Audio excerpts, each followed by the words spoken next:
Hello guys, फैक्टपीडिया में खुशामदीद। यहाँ हम दुनिया भर के फैक्ट्स और इन्फॉर्मेशंस को एक्सप्लोर करते हैं। मैं हूँ फैज़ी और हम इस चैनल पर फैक्ट्स की गहराइयों को एक्सप्लोर करेंगे और आपके सामने खोज कर लाकर रखेंगे। तो चलिए आज का सफ़र शुरू करते हैं। Fact number 1।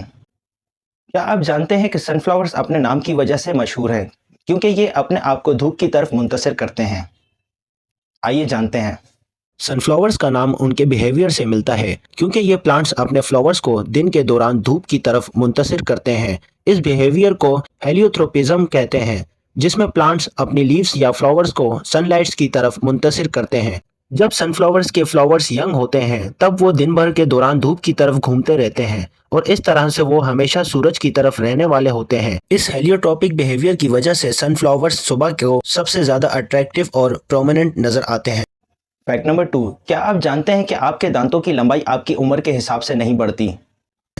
आपके दांतों की लंबाई आपकी उम्र के लिहाज से इसलिए नहीं बढ़ती क्योंकि ये कई फैक्टर पर डिपेंड करता है, जैसे जेनेटिक्स, खाने पीने की आदत और डेंटल केयर। जेनेटिक्स के हिसाब से हर किसी के दांत का शेप और साइज अलग होता है और ये जेनेटिक वेरिएशन आपके पेरेंट्स से मिलते हैं। खाने पीने की आदत भी दांतों की लंबाई और हेल्थ केयर पर असर डालती है, जैसा कि आपका डाइट क्या है और क्या आप रेगुलरली डेंटल हाइजीन मेंटेन करते हैं, साथ ही डेंटल केयर भी। Fact number 3। आइसलैंड में जियोथर्मल एनर्जी इतनी ज़्यादा है कि वो फुटपाथ को भी गर्म रखते हैं। आइसलैंड में जियोथर्मल एनर्जी का बाउंटीफुल सोर्स है क्योंकि ये एक वोल्केनिक एरिया है। इस एरिया में जियोथर्मल एनर्जी को जनरेट करने के लिए पावर प्लांट्स हैं जो गर्म पानी और स्टीम का इस्तेमाल करते हैं। इस एनर्जी का इस्तेमाल इलेक्ट्रिसिटी जनरेट करने के लिए होता है, लेकिन आइसलैंड में कुछ एरियाज हैं जहां जियोथर्मल हीट को फुटपाथ को गर्म रखने के लिए इस्तेमाल किया जाता है। इससे आइसी कंडीशंस में एक्सीडेंट कम हो जाते हैं और लोगों को ठंड से बचाया जा सकता है। Fact number 4। क्या आप जानते हैं कि डायमंड इतना हीट कंडक्ट करता है कि आप अगर उसे रूम टेम्परेचर में रखें और उसमें धूप आ रही हो तो वो इनविजिबल हो जाता है? आइए इस फैक्ट को और जानते हैं। डायमंड इतना अच्छा हीट कंडक्टर है कि अगर आप उसे रूम टेम्परेचर पर रखें और उसमें धूप आए तो वो इतना ज्यादा गर्म हो जाता है कि उसका टेम्परेचर सराउंडिंग एयर से ज्यादा हो जाता है। इससे डायमंड की रिफ्लेक्टिव इंडेक्स बदल जाती है और वो लाइट को ऑब्जर्व करने की कैपेसिटी में इजाफा रखता है। इस प्रोसेस से डायमंड ट्रांसपेरेंट हो जाता है, जिसकी वजह से वो सराउंडिंग्स से मिलता जुलता लगता है और उसे आप नहीं देख सकते। ये फिनोमिनन एक फैसिनेटिंग प्रॉपर्टी है जो डायमंड को यूनिक बनाती है। Fact number 5। क्या आप जानते हैं कि बटरफ्लाइज अपनी ज़िंदगी के पहले 10 दिन सिर्फ खाते हैं? बटरफ्लाइज के लाइफ साइकिल का पहला स्टेज है कैटरपिलर, जिसे लार्वा भी कहते हैं। जब ये कैटरपिलर इमर्ज होता है तब उसका सिर्फ एक ही मकसद होता है, खाना खाना खाना। ये लार्वा अपने पहले 10 दिन तक नॉन स्टॉप खाना खाता है ताकि अपने ग्रोथ और डेवलपमेंट के लिए एनर्जी हासिल कर सके।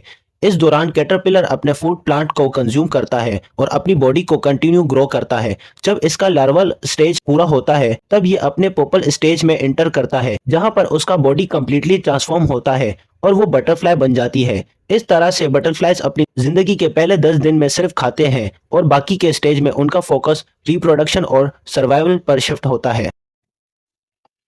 Fact number 6। क्या आप जानते हैं कि हमारे मून पर एक अजीब तीखापन है जिसे मून मैप टेस्ट कहते हैं?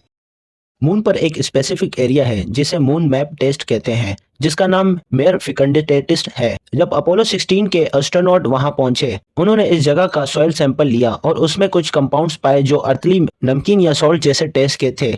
इस वजह से इस एरिया को मून मैप टेस्ट कहते हैं। हालांकि ये टेस्ट सिर्फ लैब में समझाया जा सकता है और इसका प्रैक्टिकल एक्सपीरियंस करना मुश्किल है।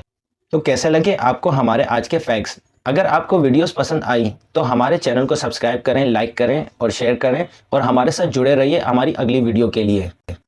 तब तक के लिए अपना ख्याल रखिएगा।